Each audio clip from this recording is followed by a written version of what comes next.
우리가 함께 새로운 찬양을 좀 배우려고 하는데요. 이번에는 앞뒤로 좀 부르려고 합니다.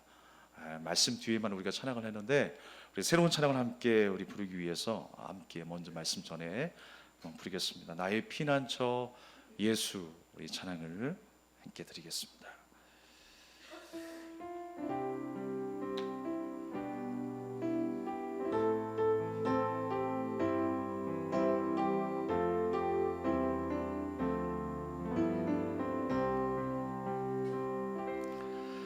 나의 피난처 예수 의지해요. 나의 피난처 예수 의지해요. 나의 가는 길에 거센 바람 몰아쳐와도 나의 피난처 예수 의지해요. 나는 영원히 주님, 나는 영원히 주님 사랑해요. 나는 영원히 주님 사랑해요. 세상 어떤 것도 나의 사랑 끊을 수 없네. 나는 영원히 주님 사랑해요. 아바 아버지, 아바 아버지, 나를 사랑하시니 나의 모든 것 주께 드려요. 아바 아버지, 내가 여기 있으니 주님 영광 위하여 써주세요. 나의 피난처 예수, 나의 피난처 예수 의지해요. 나의 피난처 예수 의지해요. 나의 가는 길에 거센 바람 몰아쳐와도 나의 피난처 예수 의지해요. 나는 영원히 주님, 나는 영원히 주님 사랑해요. 나는 영원히 주님 사랑해요. 세상 어떤 것도 나의 사랑 끊을 수 없네. 나는 영원히 주님 사랑해요. 다시 한번, 나는 영원히 주님 사랑해요. 나는 영원히 주님 사랑해요. 나는 영원히 주님 사랑해요. 세상 어떤 것도 나의 사랑 끊을 수 없네. 나는 영원히 주님 사랑해요. 아바 아버지, 아바 아버지, 나를 사랑하시니 나의 모든 것 주께 드려요.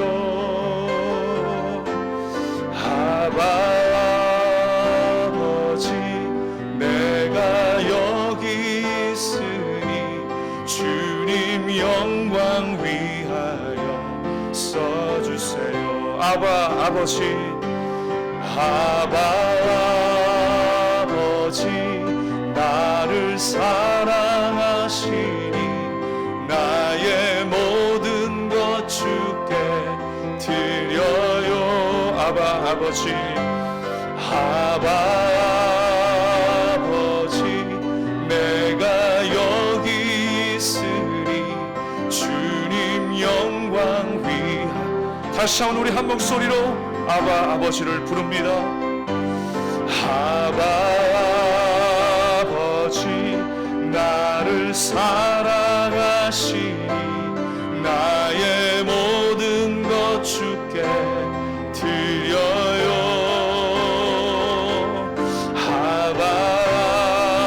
아버지 나가 여기 있으니 주님 영광 위하여 써주세요. 우리 합심에 한번 기도합시다. 주님의 영광을 위하여 살게 하옵소서. 우리의 상한 마음들, 또 거친 세상에서 방황했던 우리의 마음들 주님께로 정하길 원합니다. 정한 마음을 허락하여 주시고 성령의 능력으로 기름 부어주셔서 하나님께 감동이 되고 우리에게 또 기쁨이 되는 예배 되게 하옵소서. 함께 기도하겠습니다. 사랑의 주님, 은혜를 감사드립니다. 나의 피난처 되신 예수님, 오늘도 주님만을 의지하며 예배합니다. 주님만 바라보며 나갑니다. 하나님 우리에게 말씀하여 주시고 성령의 충만한 은혜와 감동으로 새롭게 하여 주시옵소서. 상한 마음이 거친 세상 가운데 방황했던 우리 마음들이 다시 한번 하나님의 반석 위에 세워지게 하시고 우려나 차원하나 치우침이 없이 흔들림 없는 마음으로 하나님을 섬기게 하여 주시옵소서. 주님이 주신 그 고귀한 마음으로 새롭게 일어나는 이 시간이 되기를 원합니다. 하나님의 영광 홀로 받아 주시옵소서. 주님 인도하여 주시옵소서. 예수 그리스도의 이름으로 기도합니다. 아멘. 할렐루야. 만나서 반갑습니다. 우리 옆 사람과 함께 인사할까요? 우리 잘 오셨습니다. 사랑합니다.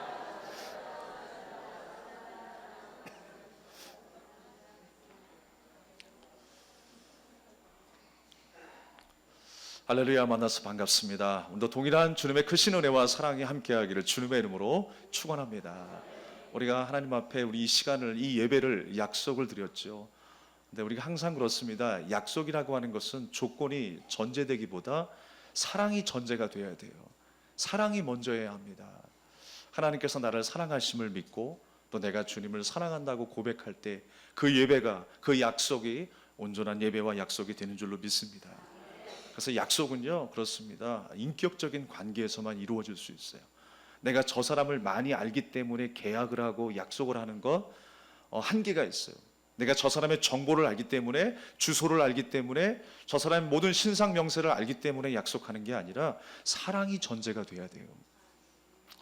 그래서 깊이 공감하고 이해할 수 있을 때 그 약속은 끝까지 지켜줄 수 있는 것입니다. 우리를 향하신 하나님의 사랑, 나의 전부를 아시는 사랑이에요. 나의 모든 형편과 처지를 아셔서 흥망성쇠 가운데에 하나님께서 반드시 이루게 하시는 형통의 축복인 줄 믿으시길 바랍니다. 그래서 아빠의 마음을 생각해 보면, 제가 아빠잖아요. 그러니까 아빠의 마음을 생각해 보면 그래요.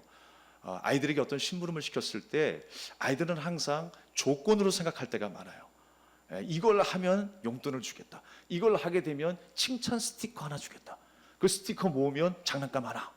이렇게 아이들은 뭔가 조건적인 그런 심부름을 할 때가 많이 있습니다. 그러나 아빠의 마음은 어떤 마음일까요? 그런 거 생각하지 아니하고 그냥 스스로 하기를 원하는 마음. 스스로 구두도 닦아주고 스스로 청소도 하고. 그것이 아빠의 마음이 아닌가. 용돈은 주지만 절대로 이것이 하나의 조건이 아니라 기계적인 반사가 아니라 그 마음 속에 아빠를 사랑하는 마음과 순종하는 마음과 자원하는 마음이 더하기를 원한다라는 거예요. 하나님께서 우리를 향하신 마음도 그러할 줄로 믿습니다. 그래서 스스로 잘하는 아이, 스스로 잘하는 믿음의 성도가 되어야 할 줄로 믿습니다. 하나님께서 분명한 것은 내가 뭔가를 잘해서가 아니라 나를 축복하시기로 작정하신 분이에요. 그 사랑이 전제되었기 때문에 오늘 이 시간 우리가 이 자리에 부르심을 받은 줄로 믿습니다. 그래서 하나님께 향한 우리의 응답은 언제나 무엇이어야 합니까? 바로 사랑과 감사해야 돼요. 하나님 이거 주셨기 때문에, 저거 주셨기 때문에 찬양합니다가 아니에요. 하나님 이렇게 내 모든 삶의 형편을 나아지게 하셨기 때문에 내가 하나님의 이름을 높여드립니다가 아니에요. 나는 언제나 있을 때나 없을 때나 부족할 때나 넘칠 때나 항상 하나님께 대한 우리의 반응은 감사와 사랑이어야 합니다. 할렐루야. 오늘도 그 감사로 충만하시길 바랍니다. 오늘 본문의 말씀은 이스라엘이 출애굽하기 전에 열재앙의 사건을 만난 본문의 이야기입니다. 그래서 오늘 말씀의 제목처럼 여호와의 말씀과 같았더라 라고 하는 이 말씀이 계속 반복되고 있어요. 여호와의 말씀과 같았다. 그러니까 이미 이러한 일들이 일어날 것을 주님은 염두에 두고 계시는 거예요. 그리고 모세와 이스라엘 백성들에게 미리 알려주십니다. 여호와의 말씀과 같았더라. 반드시 이런 일이 일어날 것이다. 이스라엘을 보내라라고 했을 때 분명히 바로의 마음은 완악해서 안 보낼 것이다, 반대할 것이다 라고 하는 것도 주님이 말씀하셨어요. 그리고 또한 이 바로의 마음이 완강해진 것 또한 하나님께서 하셨다라고 성경은 기록하고 있어요. 우리가 잘 이해가 안 되죠. 왜 하나님께서 사랑하는 이스라엘 백성들을 그냥 자연스럽게 편하게 보내시면 될 것을, 왜 하나님은 바로의 마음을 강팍하게 만드셔서, 왜 우리를 더 힘들게 만드셔서 재앙 하나가 아니라 10가지의 재앙을 다 지나가게 하시고 이스라엘 백성들이 출애굽하게 만드시는지 우리가 이해가 안 될 때가 있어요. 그런데 여러분, 하나님께서 미리 말씀하시고 또 그 약속을 성취하시고 그 바로왕의 완악한 마음을 보게 하시고 그 애굽의 10가지의 재앙을 보게 하신 이유가 뭘까요? 애굽 너 망하는 거 한번 봐라, 이 말씀일까요? 이 말씀은 누구에게 주신 거예요? 하나님의 자녀들에게 주신 말씀이에요. 그 엄청난 재앙도 애굽 한번 망하는 꼴을 봐라, 그걸 보라고 하는 게 아니라 그 모습을 통해서 누구를 보라는 거예요? 이스라엘 자신의 믿음을 보라는 거예요. 너희들의 지금 믿음이 이런 상태야. 너희들이 지금 나의 거룩한 백성이 되어야 하고 저 광야로 나가서 가나안을 향하여 가야 하는데 나를 향한 그 마음이 지금 준비되지 않았어. 나를 향한 너의 그 마음이 경외하는 마음이 아니야, 사랑하는 마음이 아니야. 내가 너희들을 약속의 자녀로 불러줬는데 우리가 인격적인 관계가 아니야. 너희들은 여전히 지금 애굽 땅의 노예의 모습으로 살아가고 있어. 노예의 근성을 버리지 못하고 있어. 하나님이 이 말씀하고 계시는 거예요. 이것이 바로 비단 이스라엘 백성들뿐만 아니라 우리에게도, 나에게도 주신 말씀으로 받으시기를 주님의 이름으로 축원합니다. 그러니까 이 사건은 누구를 위한 것입니까? 애굽을 위한 것도 바로왕을 위한 것도 아니에요. 이스라엘 백성을 위한 하나님의 말씀이었습니다. 나에게 주신 열재앙 사건이었다라는 거예요. 우리가 때로는 그렇죠. 남이 잘못되면 나를 억울하게 만들고 나를 괴롭혔던 사람이 고통을 당하면 야 쌤통이다, 거봐라, 저렇게 잘못을 행하고 악행을 저지르더니 저렇게 망하게 되었구나 라고 생각하면 오산이에요. 우리는 누구라고요? 함께 따라하겠습니다. 그리스도인, 성도, 가르쳐 줘야 알더라고요. 우리가 때때로 자꾸만 잊어버려. 내가 세상 사람인지 성도인지 살다 보면 잊어버릴 때가 있어요. 그러나 성도는 달라야 합니다. 다르게 생각해야 돼. 나를 억울하게 만든 그 사람이 고통을 당할 때도 누구를 볼 수 있어야 돼요? 나를 볼 수 있어야 돼요. 아, 그것 봐라, 저렇게 잘못을 저지르더니 남을 괴롭히더니 잘됐다 쌤통이다 라고 생각할 것이 아니라 하나님께서 내게 주신 깨달음을 다시 한번 생각해야 돼요. 오늘 이스라엘 백성들이 그 바로의 완악함을 바라봅니다. 그 애굽에게 임한 10재앙의 이야기를 바라봅니다. 이건 그냥 동화 속에 어떤 재밌는 이야기가 아니에요. 실제적으로 받은 10재앙이에요. 재앙. 그 재앙 앞에서 이스라엘 백성들이 깨닫고 돌이키고 하나님께 바로 서야 할 문제라고 하는 것입니다. 우리에게도 여러 가지 문제가 있을 거예요. 남이 잘 되든 잘못되든, 내가 잘 되든 잘못되든 어떤 일들을 통해서 하나님께서 깨닫게 하신 나를 볼 수 있어야 돼요. 나의 어떤 그 인생의, 내 어떤 신앙의 현주소를 바르게 읽을 수 있어야 한다는 것입니다. 가만히 있으면 내가 바른 길을 걷고 있는 것 같습니까? 내가 잘하고 있는 것 같죠? 그러나 항상 우리 인생은 누수가 있어요. 늘 부족함이 있습니다. 조금만 우리가 세상의 바람의 물결에 영향을 받으면요, 픽픽 쓰러지는 모습이 바로 나의 모습이에요. 그래서 끊임없이 우리는 하나님의 말씀 앞에 서야 할 줄로 믿습니다. 저도 예전에는 이 말씀을 항상 들을 때마다 통쾌했어요. 시원했어요. 야, 저렇게 애굽의 사람들이 이스라엘 백성들을 노역하고 괴롭게 했었던 그 사람들이었는데 열재앙이 임하니까 야, 통쾌하다. 예수님 믿지 않더니 저렇게 이스라엘을 괴롭히더니 잘됐다 라고 통쾌했었던 시간이 있었습니다. 바로의 코를 납작하게 만드는 것 같아서 왜 이렇게 기분이 좋았던지요. 근데 어느 순간에 하나님이 우리에게 주신 그런 마음은 아니더라고요. 내게 주신 마음은 그런 마음이 아니더라고요. 결국은 나를 새롭게 하기 위한 하나님의 말씀이었어요. 하나님의 목적은요, 다른 것이 아니라 하나님의 자녀를 온전하게 세우는 데 목적이 있다라고 하는 사실을 기억하시기 바랍니다. 그것이 바로 하나님의 약속이고 하나님의 사랑이 전제된 약속이라고 하는 것입니다. 그래서 성숙한 사람은 항상 자기를 돌아보게 되어 있어요. 먼저는 왜 이런 말씀을 예고하셨냐면, 왜 미리 말씀하시고 또한 그 사건을 성취하셨냐면 자신 없었던 모세를 위함이었어요.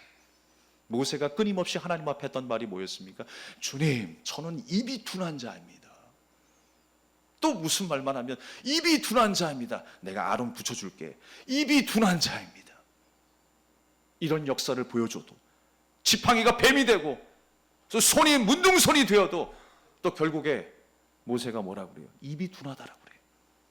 상황마다 항상 나는 안 되겠습니다 라고 하는 그 이유를 드러내요. 여러분, 입이 둔하다라고 하는 거 정말 말을 못할 수도 있어요. 말을 더듬을 수도 있어요. 그런데 지금 모세가 입이 둔하다라고 하는 것은 본질적으로 무엇이냐? 하나님, 나는 적임자가 아니에요. 나는 갈 사람이 아니에요. 자신 없어요. 못 갑니다 라고 하는 말이 더 강해요. 우리도 그렇지 않나요? 너무나 자신 없어서 하나님, 난 못 가겠습니다. 못 하겠습니다. 난 적임자가 아닌데 다른 사람이 있잖아요. 내가 할 일이 아닙니다 하나님 이라고 생각할 때가 있어요. 그러나 하나님이 누구를 부르시는 거예요? 지금 모세를 부르시는 거예요. 나에게 또한 그런 마음을 주신다면 주님이 나를 부르시는 순간임을 기억하시기 바랍니다. 주님께서 나를 부르시는데 어떤 조건이 있습니까? 잘남을 보고 부르세요? 아니에요. 주님께서 쓰실 때는요, 가장 연약한 그 부분을 보고 부르시는 거예요. 그 연약함을 통해서 하나님의 뜻이 나타나고 하나님의 영광이 나타나기 때문에 그 연약함으로 인하여서 살아계신 하나님의 강함이 역사되는 줄 믿으시길 바랍니다. 그래서 모세에게, 연약한 모세에게 다가오셔서 이 말씀을 예고하시고 그 열재앙의 기적을 보여주신 사건이 바로 이 열재앙 이야기라고 하는 것입니다. 열재앙 이야기를 통해서 하나님께서 분명히 존재하시고 역사하시고 만왕의 왕이 되시며 신중의 신이 되신다라고 하는 사실을 애굽 사람들에게, 특별히 이스라엘 백성들에게 정확하게 보여주셨다라고 하는 사실입니다. 바로의 마음이 완악한 상태에 있었기 때문에 사실 열재앙이 일어났죠. 왜 열재앙이 일어났습니까? 이 열재앙을 통해서 하나님께서 깨닫게 하신 바가 있어요. 그들의 깊은 마음 속에서부터 지워지지 아니하는 우상을 향한, 그리고 하나님과 단절되었던 그 믿음을 하나님께서 회복시키기 위해서 10번이라고 하는 숫자를 거쳐야 했어요. 이스라엘 백성들에게 있어서 이 숫자의 의미는 참 중요합니다. 여러분이 좋아하는 숫자는 뭐예요? 우리가 흔히 성경에서 가장 아름다운 숫자를 7이라고 이야기하죠. 왜냐하면 완전수이기 때문에 그렇습니다. 근데요, 성경에는 완전수 아닌 게 없더라고요. 다 완전수래. 1도 완전수고 3도 완전수고 4도 완전수고 7도 완전수고 10도 완전수라는 거예요. 이런, 그 뭐가 완전수고 뭐가 부족한 수라는 거예요. 근데 여러분 들어보시기 바랍니다. 모든 하나님의 역사, 하나님이 다스리는 모든 것은 완전합니다. 그래서 1이라고 하는 숫자는 유일하신 하나님을 의미해요. 3이라고 하는 숫자는 무엇입니까? 완전한 거. 예수 그리스도께서 완전히 죽으셨다가 며칠 만에 부활하셨어요. 3일 만에 부활했어요. 완전한 죽음과 완전한 부활을 의미하는 거예요. 4는 무엇입니까? 이 땅을 의미하는 거예요. 하나님의 그 완전하시고 완벽하신 그 손길을 통하여 창조하신 이 세상, 하나님이 다스리는 이 땅이 완전하다라는 거예요. 그럼 7은 무엇입니까? 땅과 하늘이 합해져서 7, 완전하다. 또 완전한 숫자가 있어요. 10. 이 10이라고 하는 숫자의 의미는 뭐냐면 하나님께서 명령하시고 행하시고 충만한 상태, 하나님의 영광이 나타난 그 상태가 바로 10이라고 하는 숫자의 의미에 담겨 있는 것입니다. 그래서 이 완전함을 통해서 이제 하나님의 뜻이 이스라엘 백성들 가운데 훤하게 드러났어요. 그 마지막 10번째 재앙이 뭐였습니까? 장자의 죽음이었어요. 왜 장자를 그토록 성경은 말한다고요? 세상에나 힘께나 있고 재산이나 있고 자랑할 게 있고 많은 사람들 가족을 특별히 대표했던 그 장자, 누가 봐도 자랑할 게 많았던 그 장자가 아니라는 거예요. 하나님이 구원하실 백성은 겸손한 자라는 거예요. 내가 영적인 장자 이스라엘 백성이다. 나는 할례 받은 자고 하나님께서 선택된 백성이고 나는 누구보다도 우월의식을 가지고 있는 사람이다. 그것이 이스라엘이었어요. 바리새인들이었고 사두개인들이었어요. 그런 장자 하나님이 원하시지 않는다라는 거예요. 연약하지만 하나님께서 세우신 믿음의 장자, 은혜를 베푸실 만한 그 은혜의 장자를 원하신다라는 거예요. 바로 그 사건을 보여준 게 뭐예요? 열재앙 이야기 맨 마지막에 장자의 죽음을 통해서 보여주신 거예요. 모든 장자는 다 죽습니다. 그런데 문설주에 어린 양의 피를 바르는 그 백성, 그 문을 통과하는 그 백성들은 산다라고 하는 거예요. 어린 양 예수 그리스도의 보혈의 은혜가 임한 이스라엘 백성들은 살고 애굽은 다 멸절당한다라는 거예요. 그것이 바로 열재앙 마지막에 보여준 하나님의 메시지였어요. 그러니까 이 10가지를 통해서 완전함의 그 사건을 통해서 하나님이 이스라엘 백성들에게 이렇게 보여주고 계시는 거예요. 그러면 이스라엘 백성들이 깨달아야 하는 건 뭐예요? 아, 하나님이 우리의 아버지이시구나, 나의 구원자이시구나, 신중의 신이시구나, 나를 인도하신 목자이시구나, 이렇게 나와야죠. 그런데 여러분, 광야 가운데 이스라엘 백성들의 모습을 보면 우리가 알잖아요. 이미 주님께서 그 모습을 뻔히 들여다보고 계시는 거예요. 뻔히 들여다보고 계세요. 그래서 여러분, 재앙이 일어날 때마다 바로의 태도가 나타납니다. 그 바로의 태도의 모습이 어떤 모습입니까? 바로 이스라엘 백성들 자신의 모습이었어요. 바로 나의 모습이에요. 여러분, 어떤 모습이 나타나고 있습니까? 우리가 한번 살펴보면요, 간단하게 이 열재앙 10가지를 다 나누면 오늘 안에 다 못합니다. 여러분, 못 보내드려요. 그래서 간추려서 뭐 다음 주에 하든지 다음에 하든지 오늘은 3가지만 나누려고 합니다. 대표적인 3가지가 뭐냐면, 하나는 피재앙이었어요. 나일강이 온통 핏물이 된 거예요. 사실 여러분, 우리가 살아갈 때에 사람들이 모이는 곳이 어디입니까? 보통 물이 있는 곳이죠. 한강 줄기를 중심으로 해가지고 사람들이 모이잖아요. 그래서 한강을 젖줄이라고 해요. 물이 그만큼 중요하기 때문에. 나일강도 이 애굽 사람들의 젖줄이었습니다. 생명의 근원으로 생각했어요. 그래서 이 나일강을 신적인 존재로 생각해서 뭐라고 불렀냐면 하피신이라고 불렀어요. 하피. 그러니까 강에다가 절을 하고 하피한 거예요. 신적인 존재로 그렇게 소중하게 여겼던 그 강물이 한순간에 그냥 피가 되어버렸어요. 그들이요, 오늘 19절 말씀에도 보면 물이 있는 곳은 모두 피가 되었는데 뭐라고 기록하고 있냐면 나무 그릇과 돌 그릇을 물로 씻었다라고 했어요. 이 그릇들이 뭐냐면 우상들이에요. 우상들. 그 우상신들에게 절을 하면서 예배를 드렸던 그 나무 그릇과 돌 그릇을 그 물로 씻었는데 그 물로 이제 씻을 수가 없게 된 거예요. 다 피범벅이 되니까. 물은 제대로 그냥 다 하나님께서 피로 만드셨어요. 이것을 통해서 깨닫게 하신 것이 무엇입니까? 애굽에 섬겼던 모든 신들이 다 가짜라고 하는 것이 밝혀졌어요. 너희들이 섬겼던 모든 것들 다 가짜야 라고 하나님께서 무력화시키는 그 사건이 바로 피의 재앙이었어요. 두 번째로 무엇이 나타납니까? 오늘 본문의 말씀처럼 개구리가 나타나요. 개구리. 첫 번째까지는요, 이 바로왕이 직접적인 피해는 못 봤어요. 그런데 개구리가 갑자기 막 세상이 뒤범벅이 된 거예요. 개구리 보셨죠? 예, 개구리가 새끼일 때는 좀 귀여운데 어미가 되면 좀 징그럽더라고요. 거기다가 좀 색깔도 이상하고 무늬만 좀 이상해도 잡기가 좀 그래요. 예전에 저도 이제 어렸을 때 그 개구리밥이라고 있잖아요. 이거 긴 수수대처럼 생긴 거, 그거 맨 앞에만 조금 남기고 이게 낚싯대처럼 딱 하면 개구리가 그걸 물어요. 그래서 그거 개구리 잡는 재미로 연못에도 가고 막 논에도 가고 했었거든요. 근데 나중에 커서 그 개구리를 보는데 개구리가 너무 크게 보이는 거예요. 너무 오랜만에 봐가지고. 그러니까 보는데 너무너무 징그러운 거예요, 세상에. 근데 이제 아들을 낳고 아들이 이제 뭐 곤충을 좋아하고 짐승을 좋아하다 보니까 다시 좋아지게 되더라고요. 어쨌든 개구리가 한두 마리가 아니에요. 한 10마리가 여러분 집 안에 있다고 생각해 보십시오. 끔찍하죠. 그것도 그냥 갇혀 있는 상태가 아니라 펄쩍펄쩍 뛰면서 돌아다니고 있다고 생각해 보세요. 야, 끔찍합니다. 그런데 100마리도 아니에요. 1000마리도 아니에요. 10,000마리도 아니에요. 숫자를 셀 수 없을 만큼 이 세상에 가득하다고 생각해 보세요. 넘치고 넘쳐가지고 이제 왕궁 안으로 들어오는 거예요.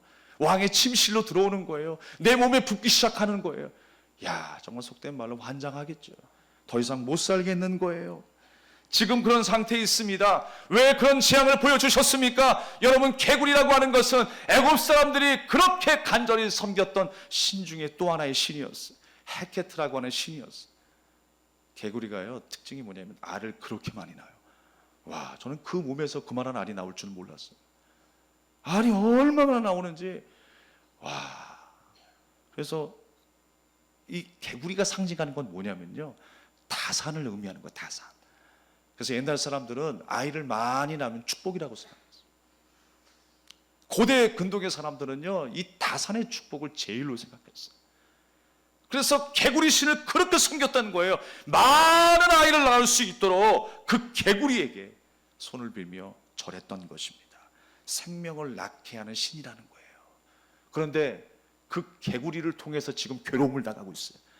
그 개구리가 우리의 생명의 신이라고 하는 생명을 이어가게 만드는, 가문을 이어가게 하고 우리 가문을 살리는 개구리라고 생각했는데 그 개구리가 오히려 사람들을 죽이고 있다는 말입니다. 절망적인 상황에 있게 된 것입니다. 이 모세와 이 아론이 바로왕 앞에 갔었을 때요, 기이한 일들이 보이죠. 썩은 지팡이가 뱀이 돼요. 그런데 이 애굽의 요술사들도 어떻게 했어요? 똑같이 뱀으로 만들어요. 그런데 문제는 뭐냐면 모세의 그 지팡이로 만들어진 그 뱀이 그 요술사들의 뱀을 잡아 먹는다라는 거예요. 그런데 또 아론의 지팡이가 그들의 지팡이를 삼켰다라고 말씀하고, 이번에는 아론의 지팡이가 뱀으로 변했던 사실이 있어요. 바로왕 앞에 나타났던 역사였습니다. 아론의 지팡이가, 한 번은 모세의 지팡이가, 한 번은 아론의 지팡이가, 그리고 한 번은 요술사들의 지팡이가 뱀이 됐어요. 여러분, 무엇입니까? 모세가 능력이 있어서 뱀이 되었습니까? 아론이 능력이 있어서 뱀이 되었습니까? 요술사가 능력이 있어서 뱀이 되었습니까? 아니라는 거예요. 이 모든 것을 거치면서 하나님께서 깨닫게 하신 것은 뭐냐? 이 모든 사건이 하나님의 역사였다라는 거예요. 하나님께서 처음부터 계획하시고 이끌어가시고 결국에는 하나님께서 이스라엘 백성들을 거룩한 자녀로 세우셔서 광야로 보내시는 그 일들을 위하여 하나님이 일하셨다라는 거예요. 하나님이 역사하신 줄 믿으시길 바랍니다. 하나님께서 왜 광야로 보내십니까? 광야에 하나님의 말씀이 있기 때문에 그래요. 그래서 광야에 외치는 자의 소리라는 말씀이 자주 나와요. 왜 광야에서 하나님의 말씀을 들을 수 있습니까? 광야에서는 내가 할 수 있는 게 없기 때문에. 우리가요, 내가 할 수 있는 게 많으면요, 하나님의 말씀이 제대로 잘 안 들려요. 아마 지금도 뭐 사업 구상하고 주식으로 또 뭐 얼마 빌린 걸로 골치 아파서 여러분 지금 잡생각이 많으신 분들이 혹시 계실지 모르겠어요. 그러나 여러분, 주님 앞에 다시 한번 무장해제하십시오. 내려놓으십시오. 하나님 앞에 무장해제하는 그 순간이 은혜 받는 시간이에요. 내 것을 하나님 앞에 내려놓는 그 시간이 하나님을 만날 만한 때라는 거예요. 그게 광야인 것입니다. 그래서 우리는 도시에 살지만 끊임없이 광야로 들어가야 돼요. 우리 집안의 광야는 어디입니까? 골방인 거예요. 하나님, 천부여 오지옵소서. 손 들고 옵니다. 내가 할 수 있는 것이 아무것도 없네요. 자포자기 하는 심정이지만 주님의 손을 붙잡고 주님의 옷자락을 붙잡고 간절히 구하였던 그 혈루병을 앓던 여인처럼 그 마음 그 뜻대로 주님 앞에 간절히 구하는 그 시간, 그 장소, 그것이 바로 광야인 줄로 믿습니다. 그래서 이 광야라고 하는 것은 성소의 의미가 담겨 있어요. 하나님께로 나아가는 시간이에요. 하나님께. 성막의 의미가 있어요. 하나님을 만나는 시간이에요. 하나님의 음성을 듣는 시간이에요. 그 장소가 바로 광야라고 하는 것입니다. 여러분, 광야로 들어가시길 바랍니다. 여러분, 망해라, 죽으라, 말라 죽어라 라고 하는 의미가 아니에요. 잘 이해하시길 바랍니다. 귀 있는 자는 들을지어다. 강단에서 선포하는 말씀 가운데 여러분, 하나님의 말씀이면 우리가 아멘으로 받으면 축복이 됩니다. 내 귓가에 좀 달게 들리지 않는다 할지라도 그 말이 광야여도 고난이어도 십자가여도 심지어 죽음이라고 할지라도 주 안에서의 모든 건 축복입니다. 우리가 그 사실을 믿는다면 오늘 한량없는 하나님의 사랑과 은혜가 여러분에게 임하게 될 것입니다. 마지막으로 여러분, 어떤 재앙이 있었습니까? 이 재앙이 있었어요. 이 재앙. 여러분, 어저께도 무슨 얘기하다가 이제 오라 목사님이 예전에 군대 얘기가 나와가지고 이 얘기가 나왔는데, 예전에 참 이가 많았잖아요. 뭐 찬빛을 사용하기도 하고. 죄송합니다. 이제 곧 식사를 하셔야 되는데 생각이 안 나기를 바랍니다. 그래서 이 한 마리가 참 사람을 힘들게 합니다. 모기도 힘들게 하고 이도 힘들게 하고. 근데 학자들은요, 대부분의 학자들이 이걸 뭐라고 이야기하냐면 이보다는 모기였을 것이다 라고 주장을 해요. 모기. 근데 이 한 마리의 모기도 너무 힘들잖아요. 밤에 제가 잠을 자다가 깰 때가 있어요. 근데 모기가 많아서가 아니라 한 마리 모기가 그렇게 나를 괴롭혀요. 꼭 이상하게 모기는요, 귓가에 와가지고 윙윙 거려요. 오른쪽으로 왔다가 왼쪽으로 왔다가. 그래서 하도 화가 나가지고 저도 모르게 운동신경이 발달이 된 거예요. 저도 모르게. 그래가지고 저도 모르게 그냥 탁 쳤는데 그 모기가 죽었어요. 야, 이게 웬일이야. 그리고 이제 간혹 가다가 너무 막 모기에 시달려가지고 불을 켜고 딱 보잖아요. 그 모기가 항상 어디 붙어 있어요? 머리 위에 있든지 다리 밑에 있든지. 여러분 한번 보십시오. 제가 알려드리는 거 노하우예요. 정확하게 그 자리에 있다니까요. 그래서 잡고 자면요, 얼마나 잠이 그냥 꿀잠인지 모르겠습니다. 근데 모기가 한 마리도 아니고요, 날파리들이 많이 모여 있는 거 보이셨죠? 그건 일부분이잖아요. 근데 이 세상 전체가 그냥 모기로 가득 찼다라고 한번 생각해 보십시오. 야, 이 세상 멸망하는 것 같은 느낌일 거예요. 그 이해의 재앙이 애굽에 임하기 시작했어요. 엄청난 숫자의 그 모기와 그 이들이 그 애굽 사람들을 괴롭히기 시작했습니다. 그랬을 때 여러분, 요술사들도 이제 두 손 두 발 다 내려놓는 거예요. 요술사들이 뭐라고 이야기했습니까? 고백하기를 이것은 하나님의 권능이다. 이방 사람들의 입술을 통해서 하나님께서 그 입술을 통해서 말씀하게 하신 것은 무엇입니까? 이 사건은 사람의 요술이 아니다. 하나님의 권능이다. 여기서부터 이제 두 손 두 발 다 내려놓기 시작한 거예요. 그런데 여러분, 이 사람의 마음이 얼마나 강박한지 오늘 개구리 사건을 통해서 잠깐 보면요, 10절 말씀에 그가 이르되 내일이니라 모세가 이르되 왕의 말씀대로 하여 왕에게 우리 하나님 여호와와 같은 이가 없는 줄을 알게 하리니, 모세야, 내가 이스라엘 백성들을 보낼 테니까 빨리 너희 하나님께 기도해서 이 개구리들 보내라 라고 하니까, 언제 간구하는 것이 좋겠습니까? 분부만 하옵소서. 모세가 이야기합니다. 그랬을 때 바로왕이 뭐라고 얘기한 줄 아십니까? 지금 당장 급할 때인데 내일이라고 이야기를 해요. 아직 덜 고생했어요. 그거 뭐예요? 내가 이스라엘을 보내지 않기 위해서 자기 생각으로 여전히 굳어 있는 거예요. 별 꿍꿍이를 다 가지고 있는 거예요. 그러다가 이제 모세가 기도해서 개구리가 멈추니까, 이가 멈추니까 어떻게 되었습니까? 오늘 말씀 속에. 자, 우리 15절 말씀 한번 읽어보겠습니다. 시작. 그러나 바로가 숨을 쉴 수 있게 됨을 보았을 때에 그의 마음을 완강하게 하여 그들의 말을 듣지 아니하였으니 여호와께서 말씀하신 것과 같더라. 사람이 이렇게 간사합니다. 조금 편안하고 숨 쉴만 하니까 이제 너희 뜻대로 안 하겠다, 하나님 뜻대로 안 하겠다 라고 마음이 바뀌어버린 거예요. 여러분, 이 모습이 익숙하지 않습니까? 광야에서 끊임없이 하나님 앞에서 보였던 이스라엘의 믿음이, 그 마음의 상태가 바로 이런 모습이었어요. 기적을 보일 때는 조금 하나님 감사합니다라고 하다가 어느 순간에 마음이 바뀌어버려요. 금송아지를 만들어버려요. 그 앞에서 춤을 춰요. 자기의 모든 마음과 영혼까지 드려요. 사랑하는 여러분, 오늘 우리에게도 주시는 말씀입니다. 우리가 힘들고 어려울 때 하나님을 찾습니다. 그리고 하나님이 응답하실 때 감사와 찬양과 영광을 올려드립니다. 그러나 우리의 마음속에, 우리의 형편 속에 조금의 여유가 왔을 때 우리는 또 하나님을 외면하고 있지 않습니까? 하나님을 두려워하기보다 사람을 두려워하고 세상을 두려워하지 않습니까? 부디 우리가 하나님을 더 경외하고 두려워할 수 있기를 바랍니다. 그 마음 그대로 광야로 가야 하는 거예요. 우리가 이 마음 그대로 세상으로 가야 할 줄로 믿습니다.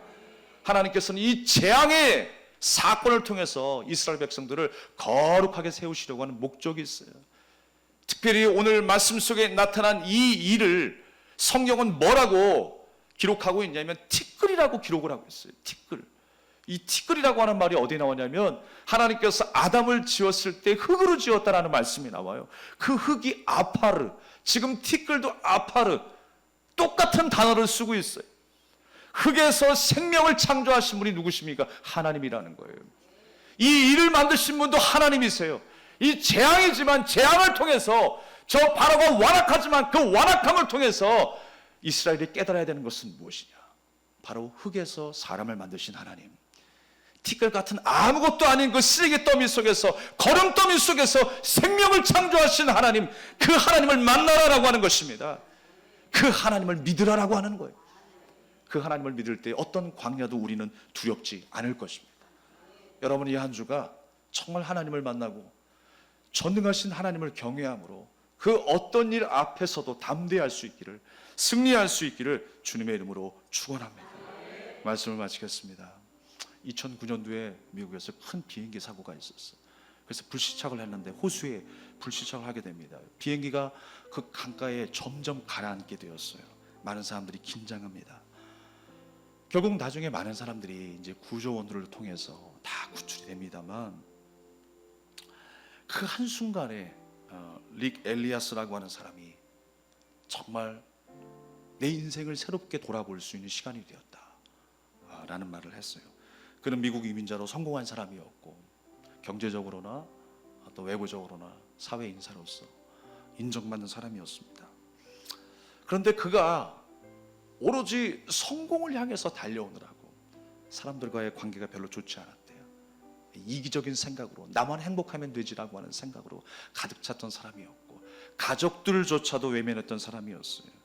그런데 비행기가 가라앉는 그 순간 정말 한순간에 자기의 인생이 영화 필름처럼 막 지나갔대요.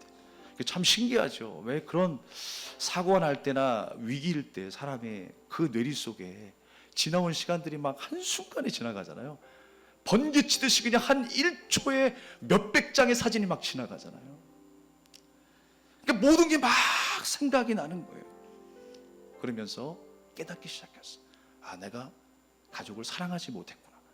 사람들을 사랑하지 못했구나. 심지어 사소한 것까지 생각난 게 뭐였냐면 좋은 포도주는 자기가 다 모아가지고 좋은 친구들에게 주지 않았대요.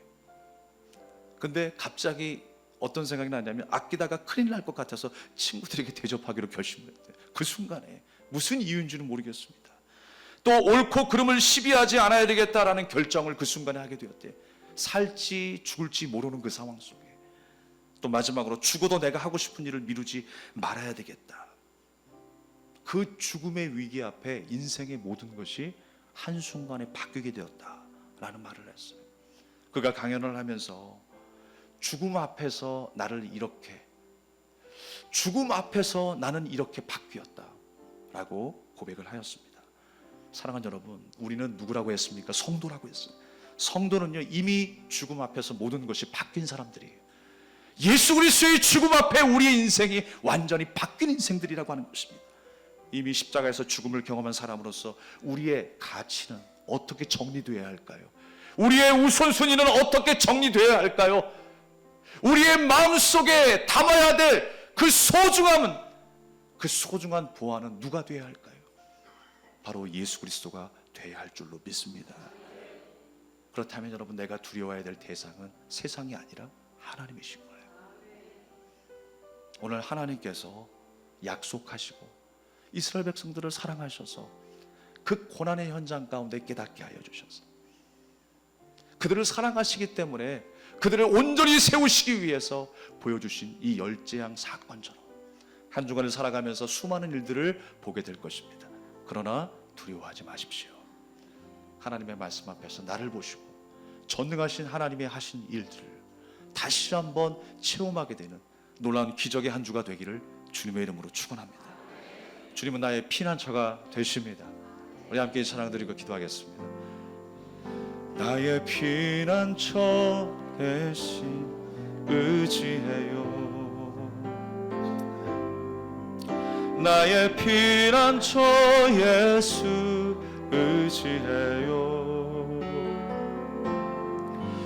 나의 가는 길에 거센 바람 몰아쳐와도 나의 피난처 예수 의지해요. 나는 영원히 주님, 나는 영원히 주님 사랑해요. 나는 영원히 주님 사랑해요. 세상 어떤 것도 나의 사랑 끊을 수 없네. 나는 영원히 주님 사랑해요. 아버지 나를 사랑하시니 나의 모든 것 주께 드려요. 아버지 내가 여기 있으니 주님 영광 위하여 써주세요. 나의 피난처 예수, 나의 피난처 예수 의지해요.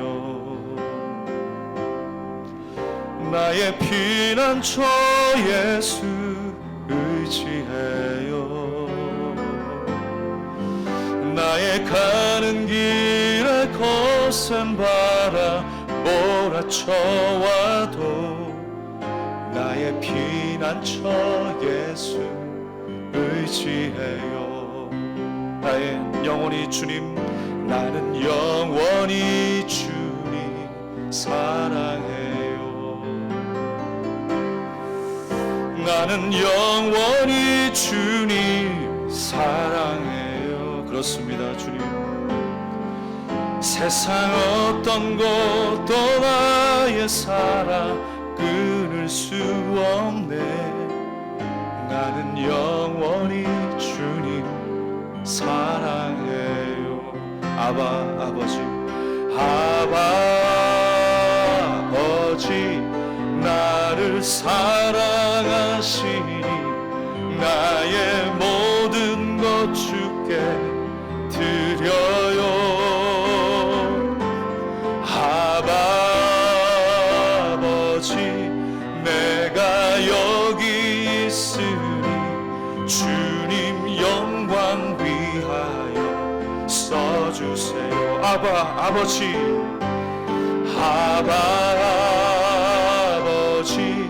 나를 사랑하시니 나의 모든 것 주께 드려요. 아버지 나 여기 있으니 주님 영광 위. 다시 한번 우리 마음을 다하여 아버지 나를 사랑하시니 아버지 나를 사랑하시니 나의 모든 것 주께 드려요.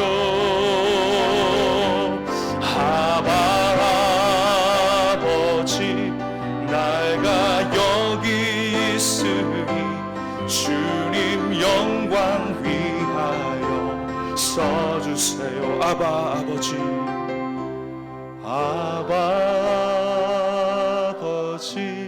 나를 사랑하시니 나의 모든 것 주께 드려요.